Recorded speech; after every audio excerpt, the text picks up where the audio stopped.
Joanna here and welcome to Behind the Scenes this week. Behind the scenes this week we really are going to be pulling back the curtain. We're here in Melbourne this week, we're in Perth last week and continuing our beautiful tour around the country. And just recently we brought on someone fantastic to be a part of the Shift Lifestyle and Shift Speaker Training team. That person is the amazing Jo Harrison, and we want to welcome her to our team. Jo Harrison and her husband Rick started their business Soulmate Success, and over the course of the past year have been a part of our $1 Million Masterclass, growing and leveraging the opportunity within their business, and their business is going very well.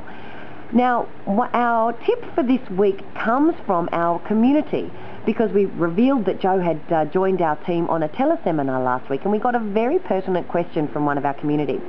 The question was this: if Jo Harrison's business is going so well, why has she abandoned it to come and join your team, Jo? Now, when Jo Harrison and I saw this email, we had a bit of a giggle to ourselves, because far from it has she abandoned her business.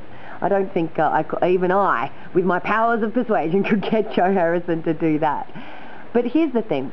What Jo has done is something very, very smart, and I think it's something we need to share with all of our community, because it's such a pertinent thing, especially at the moment.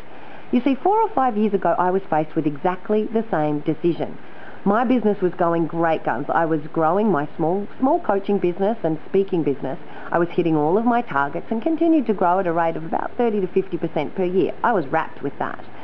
Now, at that time, I was approached by Chris Howard of Christopher Howard Training, and he asked me to come on board and be his head of training inside of his organisation. Now, I was very flattered, but I had a tough decision to make, because it meant doing something which was not my business. It meant going and supporting him in his business as well. But I recognised the opportunity for what it was, and it was the opportunity to get education from him one-on-one. Nowhere else in the world was he offering the opportunity to learn from him one-on-one, and I think that's a key here for certainly my business success, was getting on board with him inside his business, growing things his way and learning from him right there and then inside the business.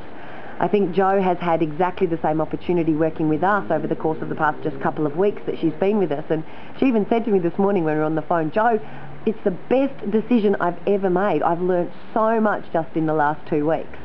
It's a little bit like Napoleon Hill's mastermind. It doesn't mean that you have to abandon your own business. In fact, if you're creating a good lifestyle business, there should always be the opportunity to contribute to causes that you really believe in, whether they be charitable or supporting another person's business, such that you can get the education that you want.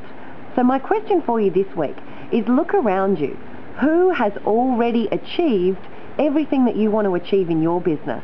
And is there a way that you can support what they're up to in return for a bit of education? One of my mates, Kane Logan, once said to me, Jo, you never work for what you earn, you work for what you learn. So make sure that in your business you're learning a lot. That's my tip for this week. Get out there and educate yourself. We'll see you around the country or back in the UK very soon. No, let's chat.